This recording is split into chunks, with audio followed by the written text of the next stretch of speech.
नमस्कार दोस्तों। जिस तरह से नेपाल में विद्रोह हुआ है वो कई सवाल पैदा करता है।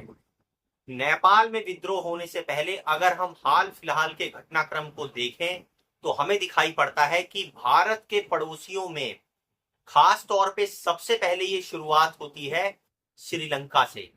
किस तरह से श्रीलंका की इकोनॉमी डावाडोल होती है और वहां की इकोनॉमी बहुत हद तक क्योंकि बाहर के देशों के ऊपर निर्भर हो गई थी, तो एक समय ऐसा भी आया कि जब वहां पर लोगों ने प्रचंड महंगाई के कारण आंदोलन करने शुरू करे।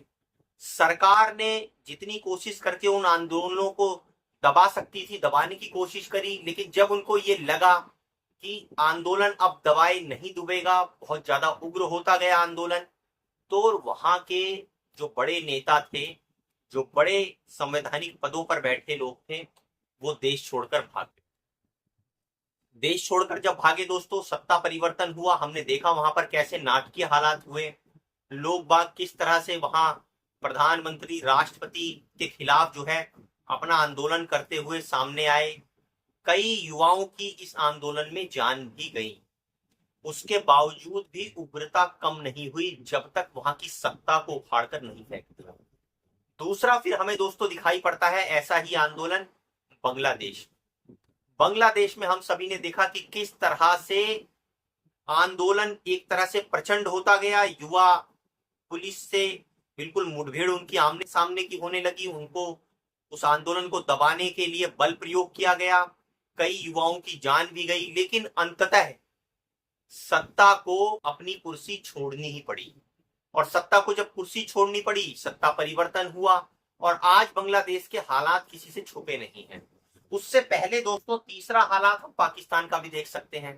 पाकिस्तान में जिस तरह से इमरान खान की सरकार हटी और उसके बाद ये जो नई सरकार आकर बनी और किस तरह से वहां पर आसिफ मुनीर जो सेना प्रमुख है वो पूरी तरह से कब्जा कर कर बैठा हुआ है और अपनी मनमानी कर रहा है। वो किसी से भी छुपा हुआ नहीं है। आप एक तरह से ये मान लीजिए कि पाकिस्तान के अंदर पूरी की पूरी सैन्य सत्ता स्थापित हो चुकी है। तो भारत के तीन अहम पड़ोसी पाकिस्तान, श्रीलंका, बांग्लादेश, वहां पर तो ये इस तरह के सैन्य विद्रोह आप देखते हैं कि वो हो ही होते हुए हमें दिखाई दे रहे थे। लोगों के आम जन के विद्रोह भी हुए, सत्ता के परिवर्तन हुए और उसके बाद नाटकीय घटनाक्रम नेपाल के अंदर भी हुआ। नेपाल के अंदर युवा सामने आ गए जिन्हें जेनेक्स बोला जाता है। उन जेनेक्स ने आकर सरकार के खिलाफ जो है नेपोटिज्म जिस तरह से हो रहा है, भाई भतीजावाद हो रहा है और जिस तरह से नेता अपनी लग्जरी लाइफ जी रहे हैं और वहां जो आम जनता है वो बेचारी महंगाई में, बेरोजगारी में पिसी जा रही है, तो धीरे धीरे जो अंदर उबला हुआ गुस्सा था वो बाहर निकला। अब जब बाहर निकला, आंदोलन हुआ, तो सरकार ने उसको दबाने की कोशिश करी। उसे लगा भैया पावर में बैठे हैं, दबा देंगे, क्या फर्क पड़ता है। गोली चलाने के आदेश दिए गए, गोलियां चलाई, कई छात्रों की वहां पर मौत हुई। मौत होने के बाद उग्र हुआ आंदोलन और जब उग्र हुआ तो हमने देखा संसद भवन में आग लगा दी, नेताओं को दौड़ा दौड़ा कर पीटा और एक नारा बहुत वहां पे फेमस हुआ दोस्तों कि केपी चोर गद्दी छोड़। अब ये नारा हमने भारत के अंदर भी सुना है और भारत के अंदर जिस तरह से वोट चोरी का यहाँ पे जो नेता विपक्ष हैं वो आरोप लगाते हैं कि भैया नेता चोरी करके सरकार बनी हुई है, प्रधानमंत्री बने हुए हैं, तो उससे भी इसको कोरिलेट किया गया। लेकिन भारत के जितने भी पड़ोसी हैं दोस्तों, वो जिस तरह से वहां पर तख्ता पलट हो रहा है, आंदोलन हो रहा है, इससे ये आशंका भी गहराती जा रही है, क्या भारत के खिलाफ कोई साजिश चल रही है। क्या भारत के पड़ोसी राज्यों के अंदर तख्ता पलट करके, सत्ता परिवर्तन करके वहां पर भारत विरोधी गतिविधियां भी करने की संभावनाएं बनती जा रही हैं।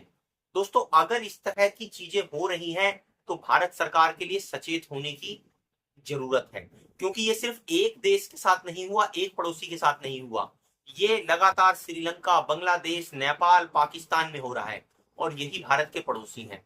और चाइना जैसा पड़ोसी, आप जान सकते हैं कि चाइना के ऊपर विश्वास करना अपने आप में सबसे बड़ा एक अपने आप को धोखे में रखना है। तो जब भारत के पड़ोस के अंदर इतनी अस्थिरता पैदा की जा रही है और आरोप इस तरह से भी लगते हैं कि जो पश्चिमी देश है, खासकर से अमेरिका, उनकी जो खुफिया एजेंसी है सीआईए, वो इस तरह से देशों के अंदर हस्तक्षेप करने में बहुत अग्रसर रहती है। अब वो हस्तक्षेप का मौका ढूंढती हैं कि जब जनता के अंदर असंतुष्टि ज्यादा बढ़ जाती है तो वो क्या करते हैं, आग में घी का काम कर देते हैं। आग में घी का काम बिल्कुल वैसा ही होता है जैसा नेपाल में हुआ। युवा जब बाहर प्रचंड रूप से सड़कों पर उतर आता है तो फिर वो किसी की नहीं सुनता है।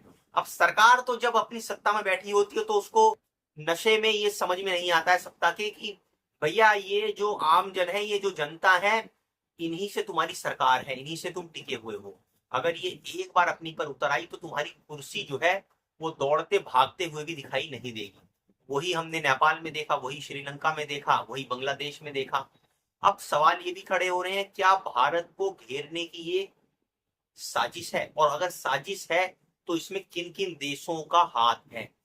क्या अमेरिका या जो पश्चिम के देश हैं वो एक सुयोजित रणनीति के तहत भारत की घेराबंदी कर रहे हैं? दोस्तों, आरोप लगाने वाले तो ये भी कह रहे हैं कि अमेरिका जो है भारत के पड़ोसी राज्यों को अस्थिर करके भारत को दबाव में लाना चाहता है, ताकि भारत को प्रेशर में लाकर, दबाव में लाकर उसके साथ मनमानी व्यापार संधि कर सके, अपने टर्म कंडीशन थोप सके। देखने वाली बात यह रहेगी कि भारत सरकार और खास तौर से मोदी जी ट्रंप के आगे कितना झुकते हैं, और इस तरह के विद्रोहों को देखते हुए भारत आगे क्या मेजर लेता है, क्योंकि भारत के लिए भी ये अलर्ट और खतरे का सबब है। क्योंकि उसके पड़ोस में अगर ऐसी गतिविधियां हो रही हैं और वो कान में रुई लगाकर बैठा हुआ है, तो दोस्तों आप समझ सकते हैं कि आने वाला भविष्य में क्या होगा। दोस्तों, हमारी इस वीडियो के ऊपर लाइक और सब्सक्राइब जरूर कीजिए और हमारे वीडियो को ज्यादा से ज्यादा फॉरवर्ड कीजिए। धन्यवाद।